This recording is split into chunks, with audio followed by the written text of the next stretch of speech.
ശ്രീ ഡിജോ കാപ്പൻ, ബോധവൽക്കരണം ഇവിടെ അനിവാര്യം തന്നെയാണ്, അത് മാറ്റി നിർത്തുന്നില്ല. പക്ഷേ അതോടൊപ്പം തന്നെ ഈ റോഡ് നിർമ്മാണത്തിലെ ശാസ്ത്രീയത എവിടെയെങ്കിലും അപകട മേഖലയാണ് എന്ന് കണ്ടെത്തിക്കഴിഞ്ഞാൽ അത് എത്രയും പെട്ടെന്ന് മാറ്റുകയോ അതിനൊരു പരിഹാരം കണ്ടെത്തുകയോ ചെയ്യേണ്ടതില്ലേ? കാരണം ഈ നിരവധി അപകട മേഖലകൾ ഉണ്ടാകുന്ന സ്ഥലത്തെ ബ്ലാക്ക് സ്പോട്ടുകളായി വിശേഷിപ്പിക്കാറുണ്ടല്ലോ.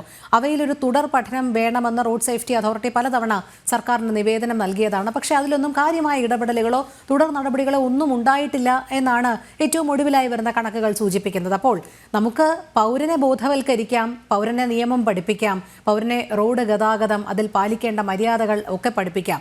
പക്ഷേ ഇതിനൊക്കെ ഉപരിയായി ശാസ്ത്രീയമായ നിർമ്മാണവും നല്ല സുരക്ഷിത മാർഗങ്ങളും കൂടി നൽകേണ്ടത് അത് സർക്കാരിന്റെ കടമ തന്നെയല്ലേ? അവിടെ വീഴ്ച വരുത്തിയിട്ട് പൗരന്റെ കുറ്റമാണ് എന്ന് പറയുന്നതിൽ അർത്ഥമുണ്ട്. നമ്മുടെ ഇപ്പം ഈ അപകടങ്ങൾ പോലെ തന്നെ 1970 വ്യാപകമായ അപകടങ്ങൾ ഉണ്ടായി, മാധ്യമങ്ങളൊക്കെ വലിയ ചർച്ചയായപ്പം അന്ന് ചീഫ് സെക്രട്ടറി അധ്യക്ഷനായിട്ട് ഒരു 10 അംഗ IAS IPS ഉദ്യോഗസ്ഥ കമ്മിറ്റി രൂപീകരിച്ചു. അപ്പൊ ഇവരെല്ലാവരും IAS IPS ഉദ്യോഗസ്ഥന്മാർ അവരുടെ അനുഭവങ്ങളും ഒക്കെ വെച്ചിട്ട് അവര് റിപ്പോർട്ട് കൊടുത്തു. അതായത് കേരളത്തിൽ റോഡ് അപകടങ്ങൾ ഉണ്ടാകാൻ കാരണം എന്തൊക്കെ ചെയ്യണം. അപ്പൊ അവർ പ്രധാനമായിട്ടും പറഞ്ഞിരുന്നത് ഈ വലിയ വാഹനങ്ങളാണ് അപകടത്തിൽപ്പെടുമ്പോഴാണ് കൂടുതൽ. അതായത് ഒരു സ്കൂട്ടറിൽ പോകുമ്പോൾ അപകടം ഉണ്ടാക്കിയാൽ 1 അല്ല 2 പേരാണ് മരണപ്പെടുന്നത്. അതേസമയം അത് കാറാകുമ്പോഴത്തേനും 5, 6 ആകും. അത് ബസ് ആണെങ്കിൽ അതിൽ കൂടുതലാകും. അപ്പം വലിയ വാഹനങ്ങളാണ് വലിയ വാഹനങ്ങൾ പരിശോധിക്കണം എന്നൊക്കെ പറഞ്ഞു. അതുപോലെ തന്നെ ടിപ്പറുകളുടെ ഉണ്ടാക്കിക്കൊണ്ടിരുന്ന ഒരു മരണം ആ സമയത്ത് വലിയ കൂടുതലായിരുന്നു. പക്ഷെ ഇവിടെ എന്താ ഉണ്ടായത്? ഇവിടെ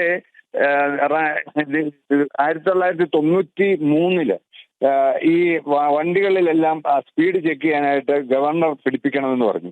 ഇവിടെ വലിയ സമരം ബഹളം. അത് കഴിഞ്ഞ് സുപ്രീം കോടതി പറഞ്ഞു അത് പിടിപ്പിച്ചേ പറ്റുള്ളൂ എന്ന് 2005 ഉത്തരവ് വന്നു. ഉടനെ ഇവിടെ വലിയ സംഘടിതരായ യൂണിയനുകൾ, അതായത് ബസ് ഉടമകളും ലോറി ഉടമകളും എല്ലാം കൂടെ സമരം ചെയ്ത് കഴിഞ്ഞപ്പോഴത്തേനും അതിന്റെ ഓർഡിനൻസ് കൊണ്ടുവന്നു, തൽക്കാലം വേണ്ട എന്നുള്ള നിലയിൽ. പക്ഷേ അന്നേരം കോട്ടയത്തെ MC റോഡില് ഒരു ടിപ്പർ ലോറി ഒരു ട്രാൻസ്പോർട്ട് ബസ്സിന്റെ ഇടിച്ചിട്ട് 10 പേര് മരിച്ചു. ഉടനെ ഉത്തരവിറങ്ങി ടിപ്പറുകളിൽ സ്പീഡ് ഗവർണർ വെക്കണമെന്ന്. അപ്പൊ അങ്ങനെയാണ് ഇവിടെ കയ്യൂക്കുള്ളവൻ കാര്യക്കാരൻ എന്ന് പറഞ്ഞതുപോലെ നിയമങ്ങൾ അങ്ങനെ കൊണ്ടിരുന്നതുകൊണ്ടാണ്. ഇപ്പം നമ്മുടെ ഇവിടെ അറിയാം, എന്റെ അഭിപ്രായത്തിൽ ഇവിടെ കേരളത്തിൽ ഇപ്പം മോട്ടോർ വാഹന ഉദ്യോഗസ്ഥന്മാർ 2ആയിട്ട് തിരിച്ചിട്ടുണ്ട്. അതായത് ഈ ഡ്രൈവിംഗ് ടെസ്റ്റ് നടത്തുക, ലൈസൻസ്, ഇങ്ങനത്തെ കാര്യങ്ങളിൽ RTO ഓഫീസിൽ അവർ ജോലി ചെയ്യുന്നു. പരിശോധനയ്ക്ക് വേണ്ടി മാത്രം എൻഫോഴ്സ്മെന്റ് 14 എൻഫോഴ്സ്മെന്റ് RTOമാരുണ്ട്.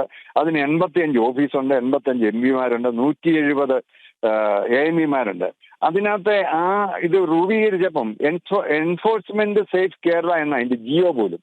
പക്ഷേ നമുക്ക് കേട്ടാൽ കേരളത്തിലാണോ എന്ന് തോന്നും. ഈ ആളുകൾ ആരും കഴിഞ്ഞ് 1 വർഷമായിട്ട് റോഡിൽ ഇറങ്ങിയിട്ടില്ല. കാരണം എന്താണെന്ന് വെച്ച് കഴിഞ്ഞാൽ അവർക്ക് ഇറങ്ങാൻ വാഹനങ്ങളില്ല. ഇവർക്ക് നേരത്തെ വാടകയ്ക്ക് എടുത്തായിരുന്നു വാഹനങ്ങൾ കൊടുത്ത് അനാർട്ടുമായിട്ടുള്ള കണ്ടീഷനിൽ.